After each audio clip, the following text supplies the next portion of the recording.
for coming in. This is the Real Jersey King podcast with your man, Matthew Brock, a.k.a. Bullet Brack. I'm here with the one and only legendary, it really is the one and only, Mr. James Mims. How you doing today, sir? The owner, the creator, the brainchild, and the workhorse behind Mimsbandz. We've all seen them. We've all seen our favorite players wear them. We just might have not known what they were. And as the Jersey King, you know, I feel like we got to bring all perspectives and aspects into one thing. And that's why we had the gentleman here. How you doing today, sir? I'm very well. Thank you for having me. I'm good. Man, you know, we come by the way of a very good mutual friend, Mr. Danny Torres. I want to give a shout out to him. I want to say first product that I bought from you was the Roberto Clemente, you know, a little plug on the Talking 21 podcast, Mimsbandz.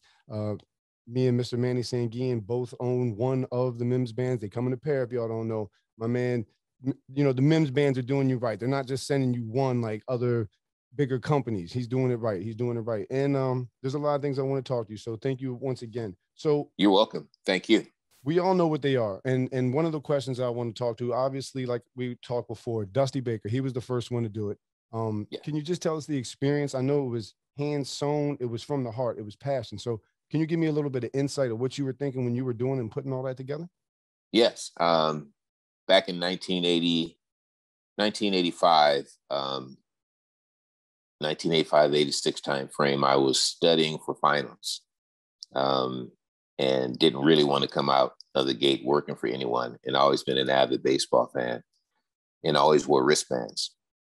So I was trying to think of something that would keep me attached to the game. And so I spoke with Dusty about it. And so I came up with an idea. I said, okay, what if I put an autograph on the wristbands? And he's like, that's okay, but that's, you know, I'll wear it, but that's not, you know, let's think of something else. I was like, okay. So I said, okay, well, let's put your face on it. And he kind of looked at me sideways. He said, what? I said, your face. He said, okay, well, let me see it. And I had no idea where I was going to go get it done. I mean, it was just conceptually in my head, but I didn't know anyone who was going to be able to do it. So I went, if anyone knows Southern California, I went down to downtown LA, which is pretty much probably like a Hoboken, New Jersey, where a lot of stores and things were located. And I found a lady who hand stitched it. So I took it to him and it looked real, real crazy. I mean, it's in the archives. I really wanted to bring it out to show you, but I'll show it to you at a later time. I'll send you a picture so possibly you can attach it when this breaks. But it looked real crazy. He's like, James. I was like, hey, man, that was just a picture. I mean, it's hand sewn. What do you expect?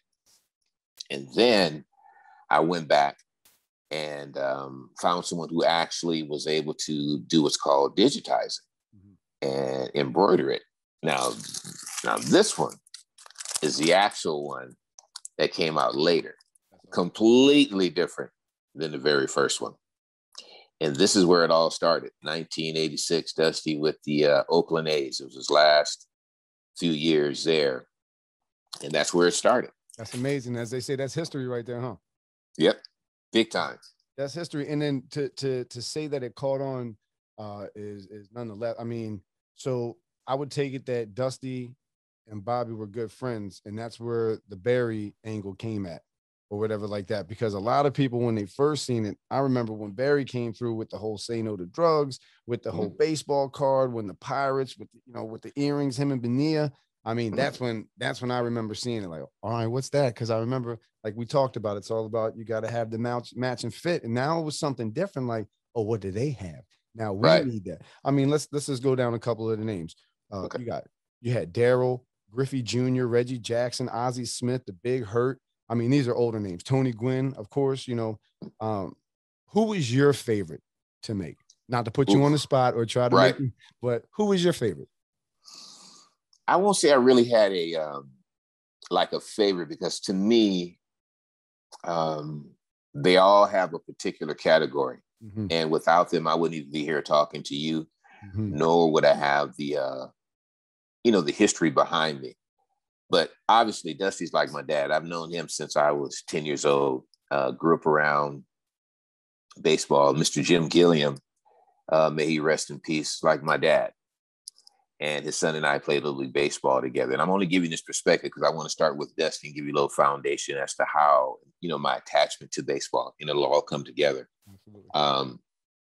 So Dusty actually came up and introduced himself to me. I was sitting in the clubhouse, and he just came up and said, "Hey, what's your name?" He said, "I'm Dusty," and I knew who he was, and I was like, wow, this is Dusty Baker. And I've been around like I said, I've been around baseball like my whole life. So obviously Dusty's at the very top, but there are a couple of guys who've been, really, really special. Eric Davis, Gary Sheffield, Barry Bonds. They're in a category of just being some of the most down to earth dudes you would ever want to meet.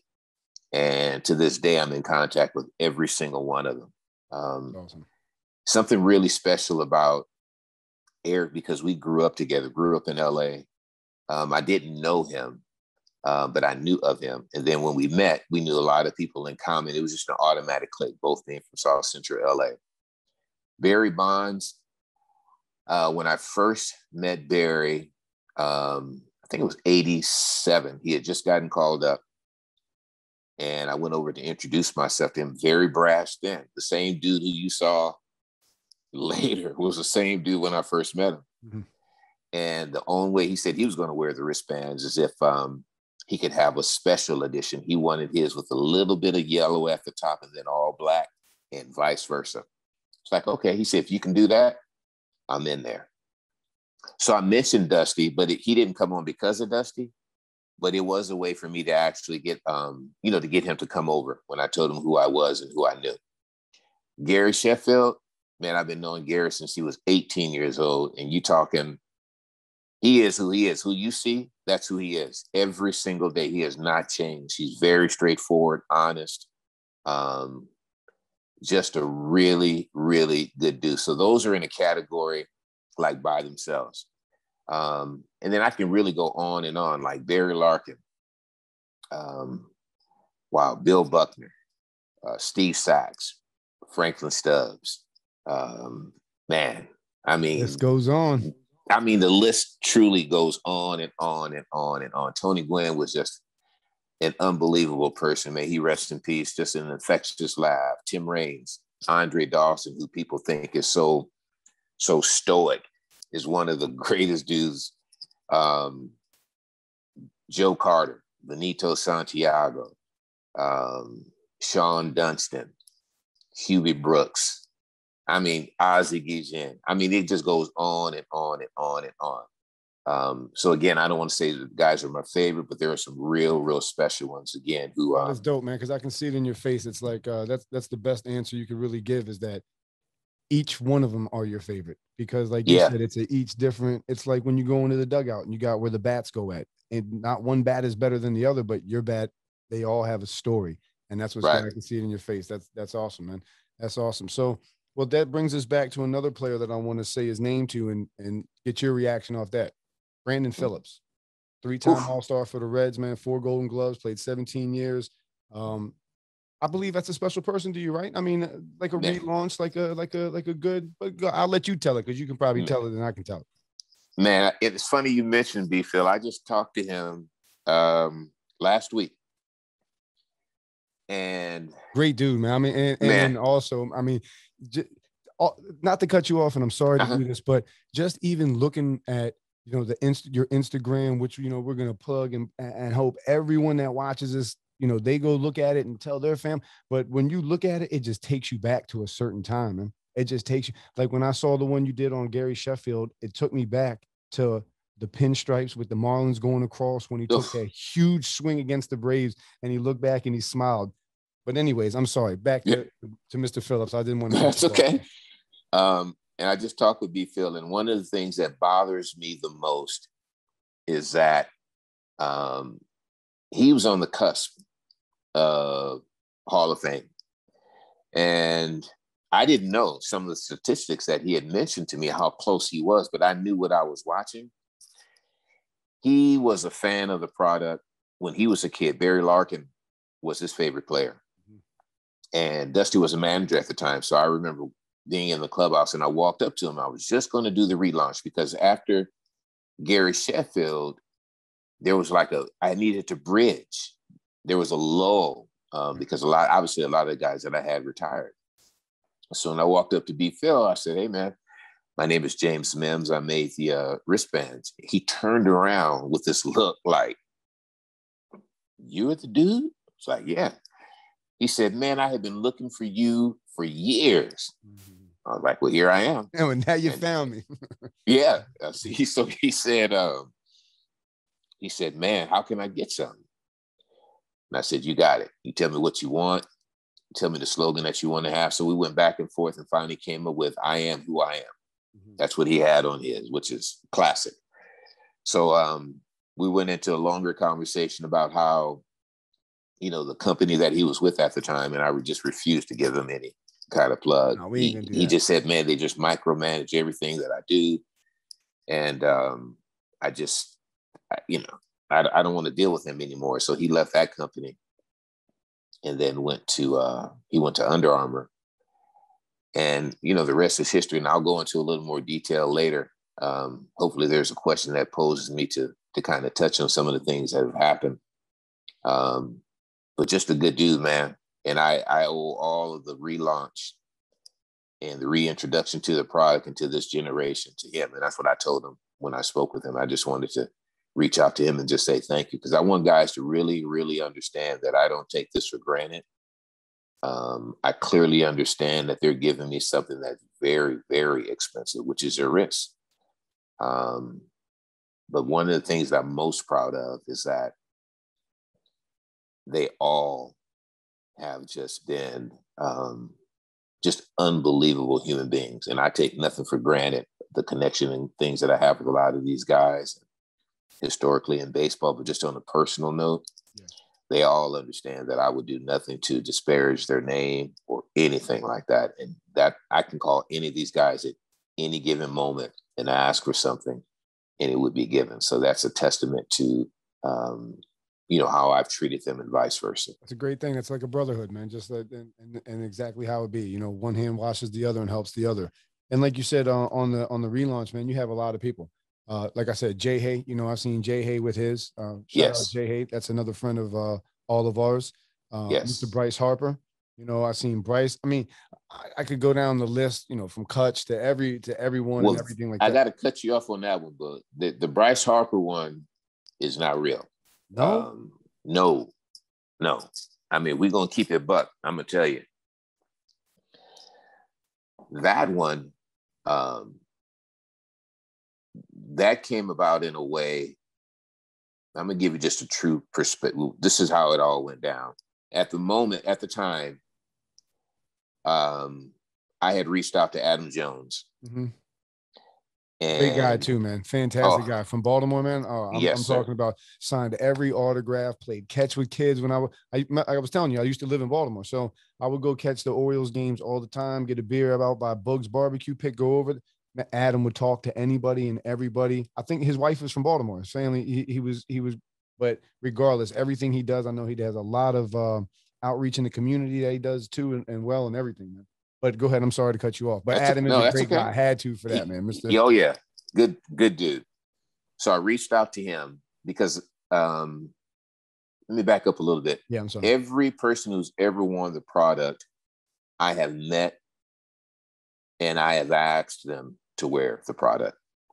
Not one person has come up to me and said, "I want to wear it," and I've allowed them to wear it, because there's a feel, and you have to have a certain characteristics in order to wear this product. And if you look at my list, I can tell you about every single one of my guys. So going back to, I reached out to Adam Jones because I really, really wanted him, being from Southern California, and just a really good dude. I heard great things about him, so I reached out to him. He's from San Diego, right? Yeah, San Diego. Yeah. Mm-hmm. So, and at the same time, I get a DM from Bryce Harper. And I was like, okay, that's kind of odd.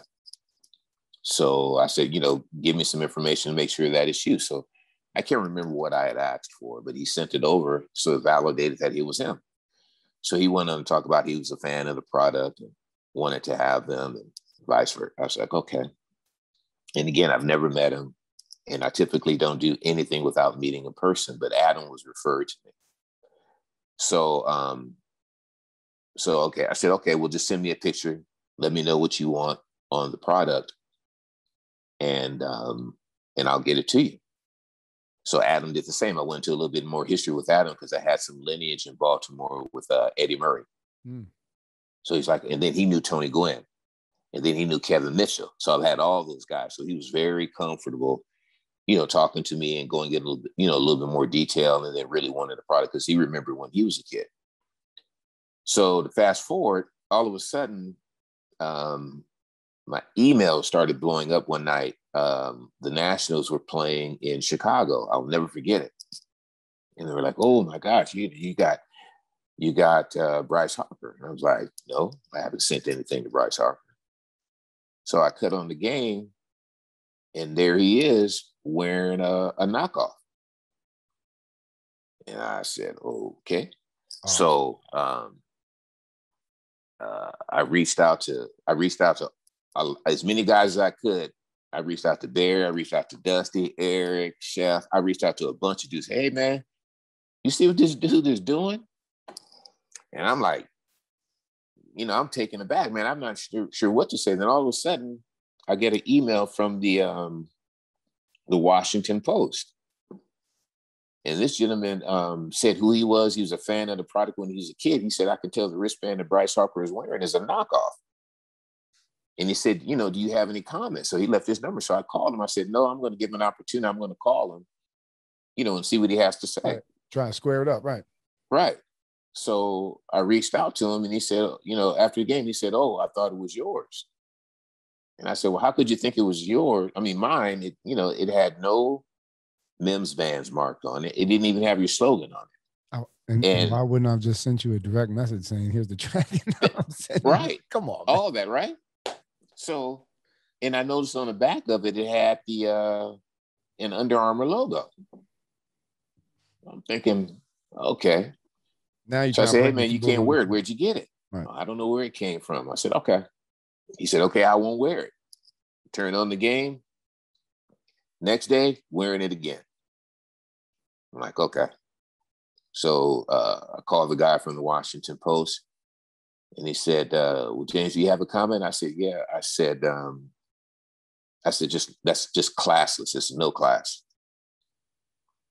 And I just left it at that. That's all. Yeah. So that's ridiculous, man. So I really wanted to dive in, and Dusty said, "No, James, just give it a minute." He said, "Everything will take care of itself, and I promise you." And so there were a chain of events and things that kept happening. And again, I don't want to give away too much because it's going to be part of the documentary. But yeah. I mean, you already some things cleared it up so far enough. There were some, and what bothered me the most, Bullet, was that who is he to think that he could just do anything that he wanted based on the historical product? You just stepping on all the guys who came before you. Yeah, stomping on their feet. And then try to play you like a fool. Yeah, that's what bothered me the most. So it turns out that he came into when Dusty went to Washington, and Dusty said, "Hey, man," I said, "Look, Dusty, I'm not going to do anything in your home." I said, "I clearly understand that this is your house. I won't do anything." But I said, "You need to have a conversation with him." Simple as that. Right. So I don't know what came of that. I never asked anymore. I kind of let it go. And all the guys were like, "Look, man, let it go. It'll all kind of take care of itself." And I really didn't think about it anymore until you just mentioned, because I don't want to give him any depth. He's not part of the history at all, period. So I just want to make sure that everyone is clear on that. And that's fantastic, because there is a lot of misinformation. I've heard certain parts of the story or whatever like that, but there is certain misinformation that's out there. And I'm glad that we got that cleared up and everything like that. So I didn't mean to touch on a bad nerve or nothing like that. No, that's okay. I tell you, we're going to keep it a buck on here, ain't man. going to be no silence voiced on this joint. Believe that. So, nope. Well, that's great then. And then, so you know what though? Tell him, you're telling me, California and South Central. Tell us a little bit about you and your background. I mean, I know you were telling us about, everything about when you were playing Little League and everything like that. But just what did Mims do on just a regular, ordinary day? Now, I'm an avid baseball fan, and I really, really have been blessed to be in the position that I was at such an early age. My dad Put yourself there. My dad threw me into baseball. Awesome. And I loved it from the very beginning. Willie Davis, center fielder with the Dodgers back in the day, was my favorite player. Everyone talked about Willie Mays. Man, no one could touch Willie Davis, the three dog. He was like the end all to be all. And I finally had a chance to meet him at a golf course one day. My dad was an avid golfer. I would go watch him play. And Willie Davis was like 2 practice tees over. And my dad said, son, I was like, yeah. He said, there goes Willie Davis. I was like, where? And there he was, left-handed. And anyone who knows Willie Davis, man, he was long and lean and had this deep baritone voice. So I went up after he swung a couple of times. I went up to him and he said, how you doing, young brother? I mean, right. I just shook. I'm getting chills thinking about it, dude. And I said, oh my God, I said, you're my favorite player. He's like, really? I was like, yeah.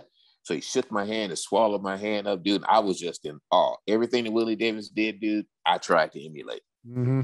So going back, so baseball was like all that I did all day, every day. I didn't play football.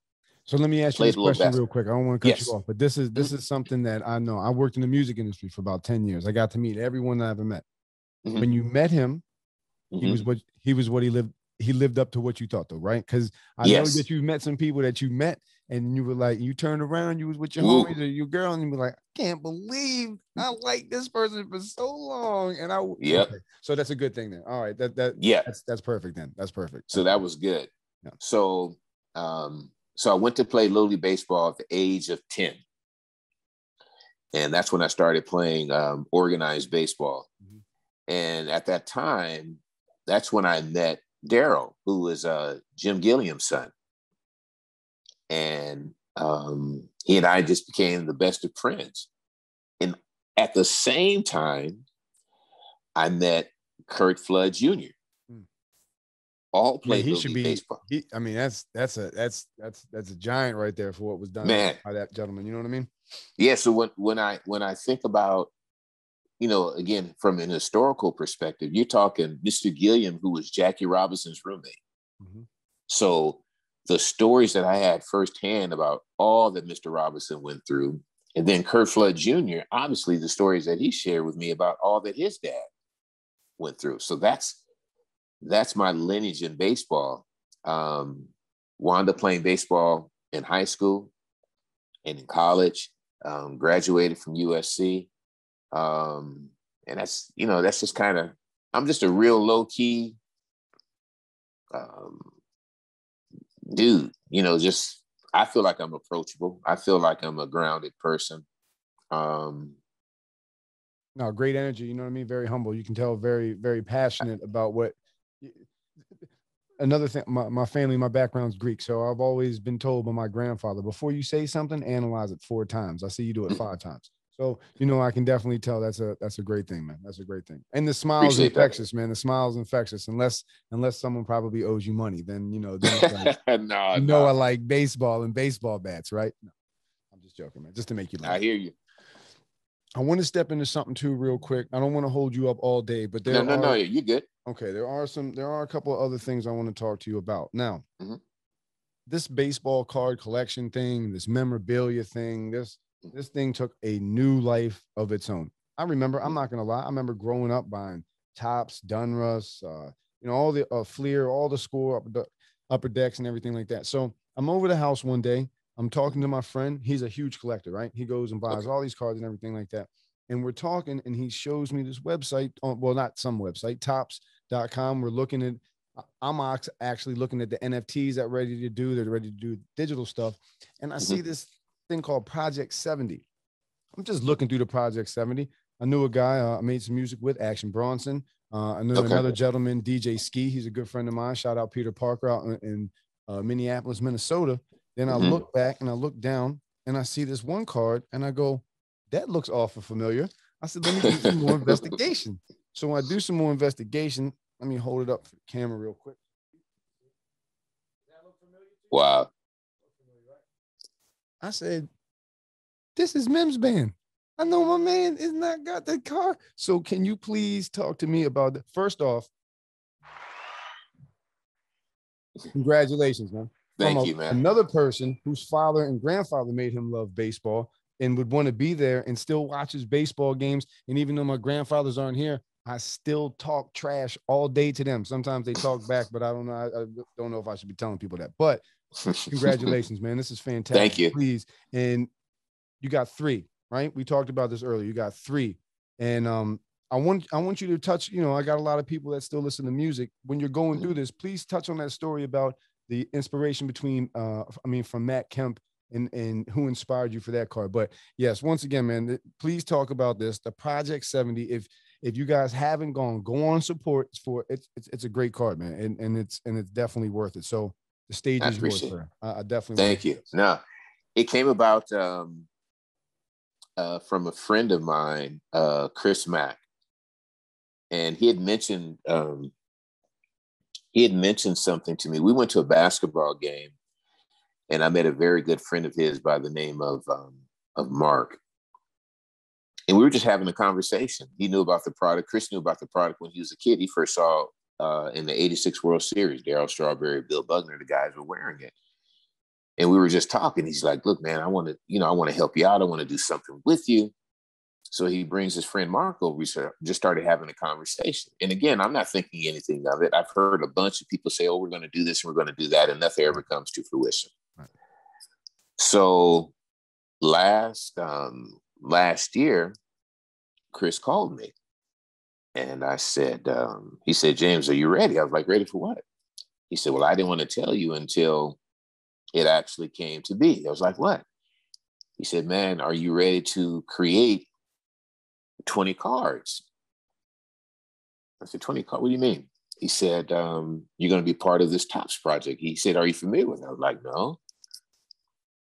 And he said, he kind of went on and started telling me about it. And man, I went numb. Right.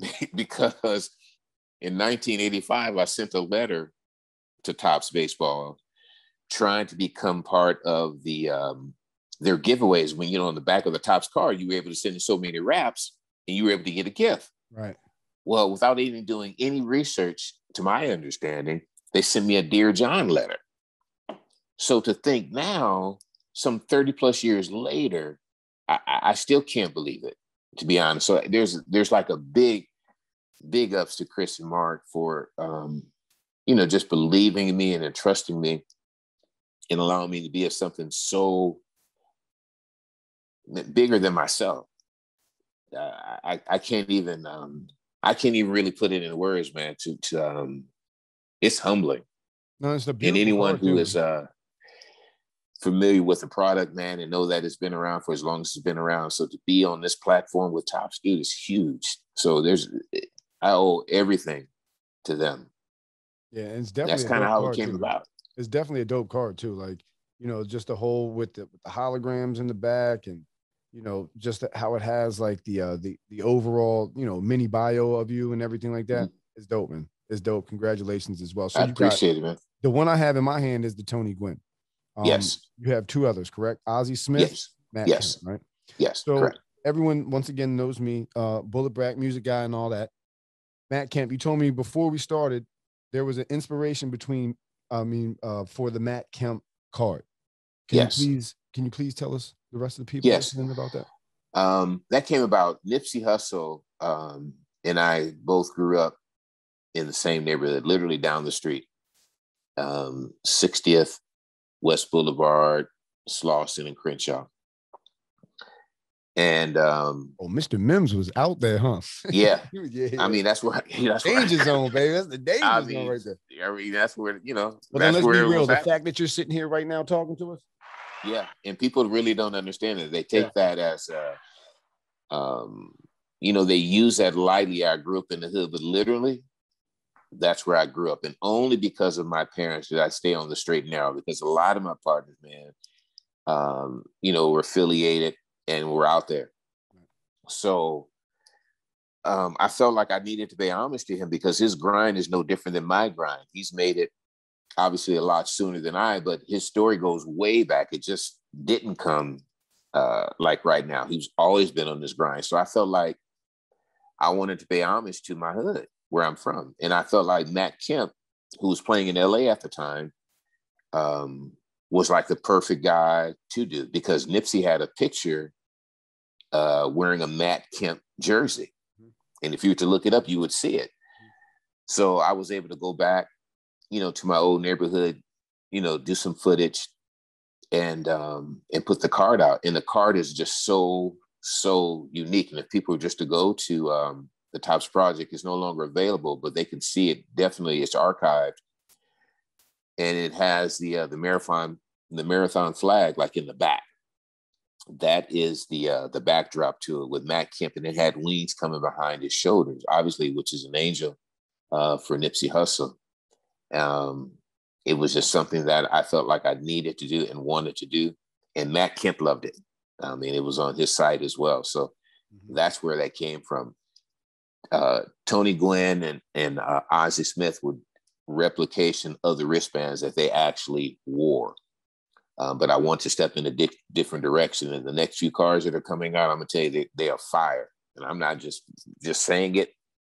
This goes to my creative juices. I was able to and am able to really create something that I believe people will like. They're all classy, and they're really paying homage to the player, because I believe I'm the only one with a baseball attachment, like truly a baseball attachment, where everyone else may be a fan or know someone here, know someone there.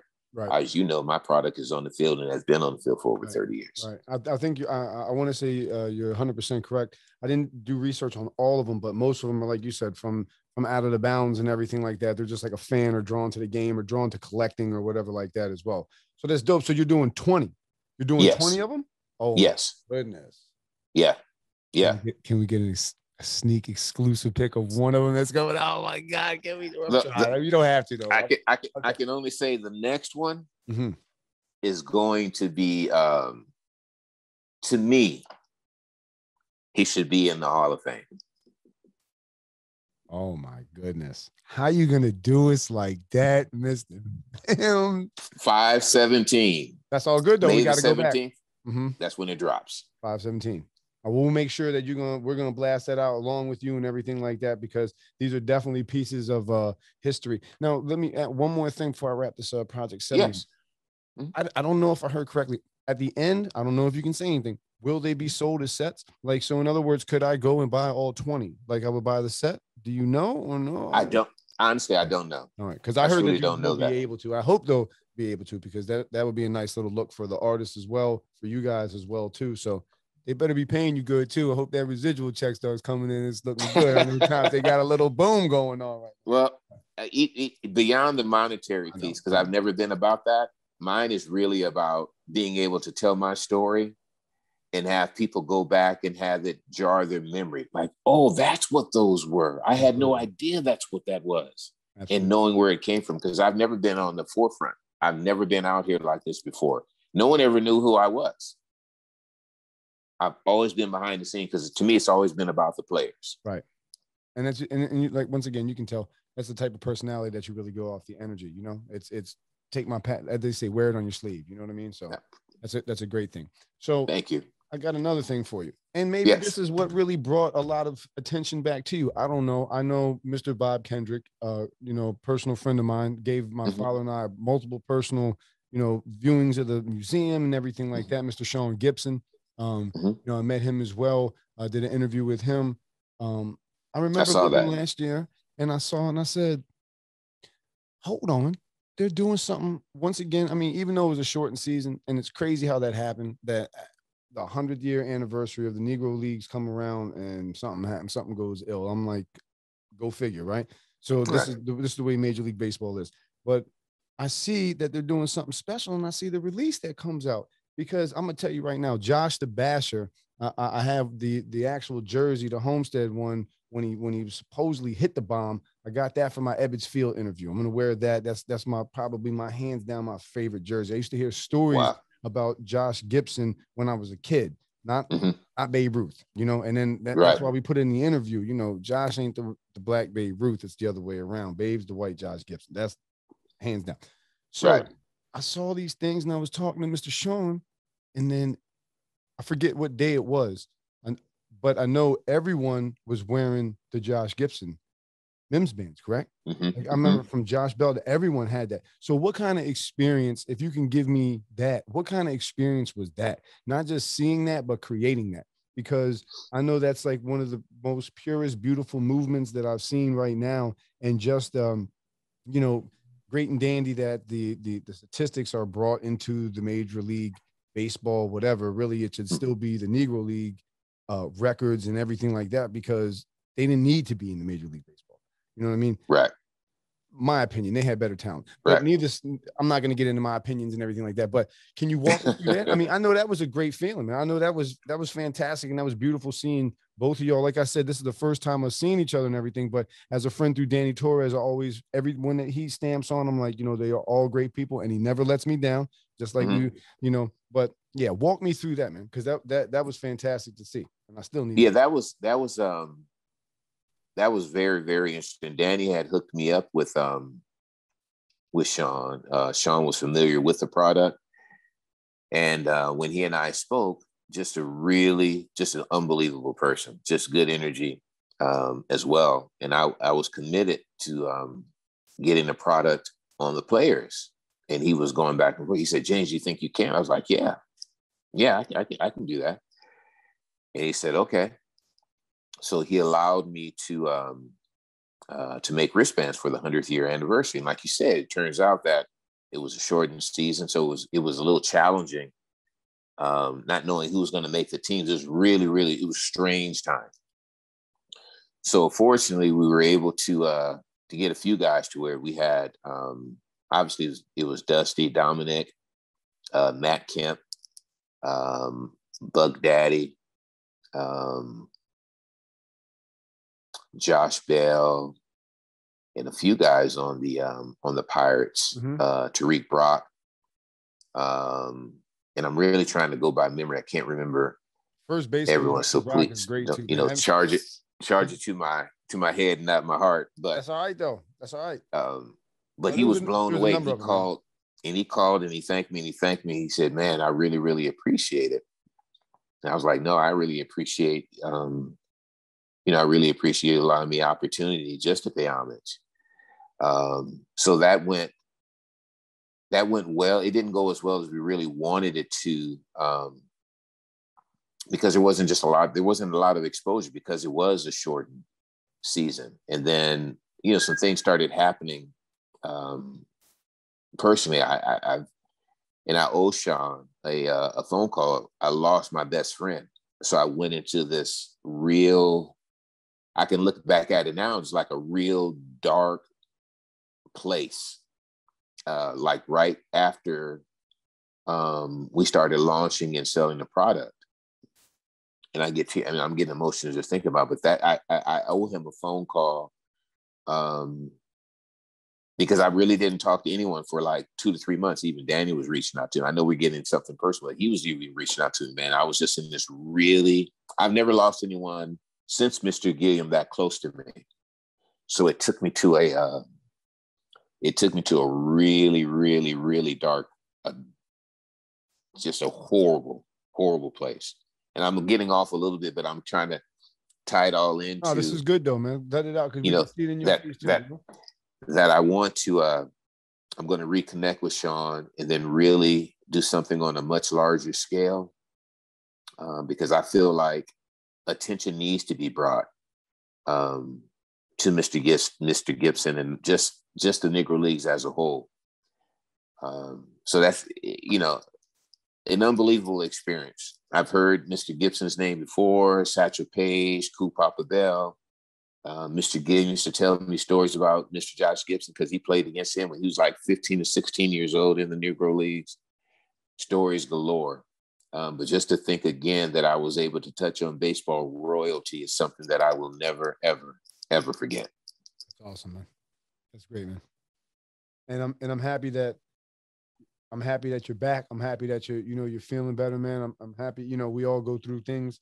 that we work through, but sometimes, you know, it's just tough, and we all got to handle It's life. the way that we handle. Yeah, you know? That's it. Life happens. It does very much so. All right, we signing off, man. We appreciate you coming through, Mr. James Mims. We can go through. We're gonna plug all your social media, your website, everything like that at the end. So make sure you go, you buy, you support. Y'all already clicking on Amazon to buy everything else. Make sure you buy something that counts. We appreciate you, sir, and we appreciate everything you've done for the baseball culture. Thank you. Appreciate it.